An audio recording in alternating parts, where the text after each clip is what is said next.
जय माता दी, जय श्री राम।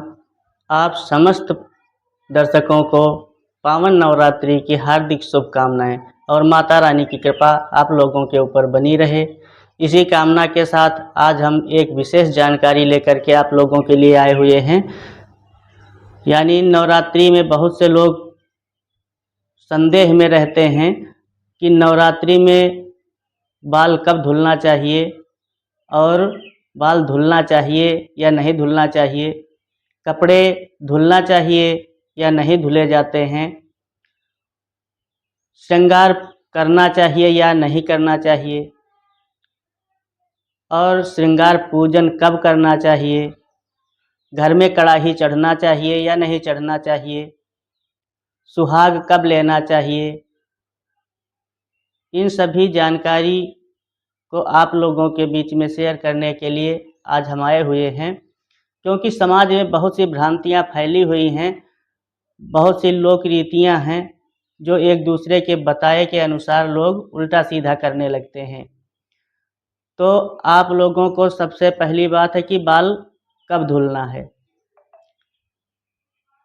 तो माताओं को सोमवार के दिन बाल नहीं धुलना चाहिए और नवरात्रि 22 तारीख दिन सोमवार से प्रारंभ हो रही हैं, और माताओं को रविवार के दिन और बुधवार के दिन और शुक्रवार के दिन, इन 3 दिनों में बाल धुलना चाहिए। तो रविवार के दिन अमावस्या पड़ रही, अमावस्या के दिन बाल नहीं धुला जाता है, इसलिए आप लोग सोमवार के दिन सूर्योदय से पहले अपने बालों को धुल सकती हैं। उसके बाद नवरात्रि में बिल्कुल स्वच्छ हो करके, स्नान आदि करके, स्वच्छ वस्त्रों को धारण करके माता रानी का पूजन करना चाहिए, माता रानी का आवाहन करना चाहिए। क्योंकि अगर हम मलिन हो करके, गंदे वस्त्र पहन करके माता रानी की पूजा करेंगे तो माता रानी हमारी पूजा स्वीकार नहीं करती हैं। इसलिए ये भ्रांतियों के चक्कर में ना पड़ें। सबको बाल धुलना चाहिए अच्छे दिन पर, यानी रविवार, बुधवार और शुक्रवार, इन दिनों में आप लोग नवरात्रि में भी बाल धुल सकते हैं। और श्रृंगार 16 श्रृंगार करना चाहिए। आप लोग 16 श्रृंगार करके माता रानी का पूजन करें। इस प्रकार से अगर आप पूजन करते हैं, शुद्ध होकर के पूजन करते हैं, तभी माता रानी आपके पूजन को स्वीकार करती हैं। और माता रानी का भी श्रृंगार पूजन करना चाहिए, 16 श्रृंगार की सामग्री अर्पण करना चाहिए, चढ़ाना चाहिए। अब सिंदूर कब लगाना चाहिए या नहीं लगाना चाहिए, तो सिंदूर प्रतिदिन सुहागवती माताओं को लगाना चाहिए। बालों को धुलना चाहिए, लेकिन गीले बालों में सिंदूर नहीं लगाना चाहिए। बालों को सुखा करके उसके बाद चोटी करके ही माता रानी का पूजन करना चाहिए। खुले बालों में माता रानी की पूजा या किसी भी देवी देवता की पूजा नहीं करनी चाहिए। इसलिए अपने बालों को बांध करके उसके बाद श्रृंगार करके शुद्ध वस्त्र पहन करके ही माता रानी की पूजा करनी चाहिए। कपड़े धुलना चाहिए या नहीं धुलना चाहिए। बहुत से लोग ये कहते हैं कि नवरात्रि में कपड़े नहीं धुलना चाहिए। ये भी भ्रांतियां समाज में फैली हुई हैं। तो अगर आप गंदे वस्त्र पहन करके माता रानी का आवाहन करेंगे, पूजन करेंगे, तो क्या माता रानी आपसे प्रसन्न होंगी? ये सब केवल भ्रांतियां फैलाई जा रही हैं समाज में।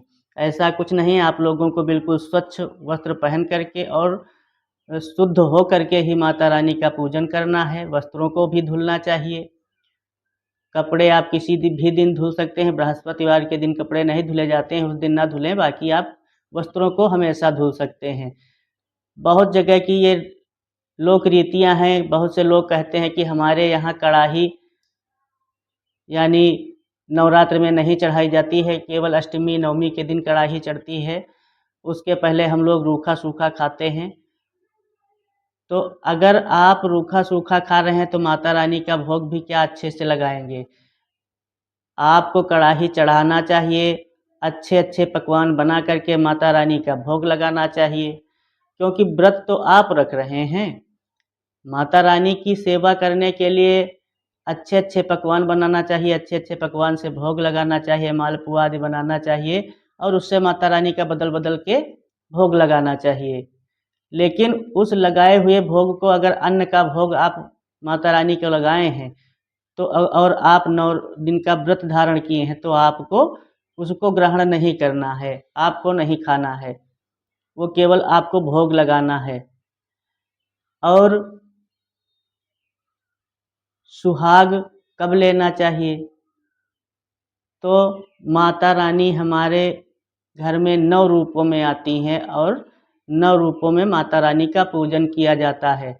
प्रथम दिन में शैलपुत्री माता का, दूसरे दिन ब्रह्मचारिणी और तीसरे दिन चंद्रघंटा माता, चौथे दिन कुष्ठमांडा और पांचवें दिन स्कंद माता का दर्शन और छठे दिन कात्यायनी माता का पूजन और सातवें दिन कालरात्रि माता और अष्टमी के दिन महागौरी माता का और 9वें दिन सिद्धिदात्री माता का दर्शन और पूजन किया जाता है। तो श्रृंगार पूजन तो आप पहले दिन ही चढ़ाएंगे और उसके बाद अष्टमी के दिन आप सुहाग माता रानी से लेंगी, गौरी माता और दुर्गा माता से आप सुहाग लेंगी।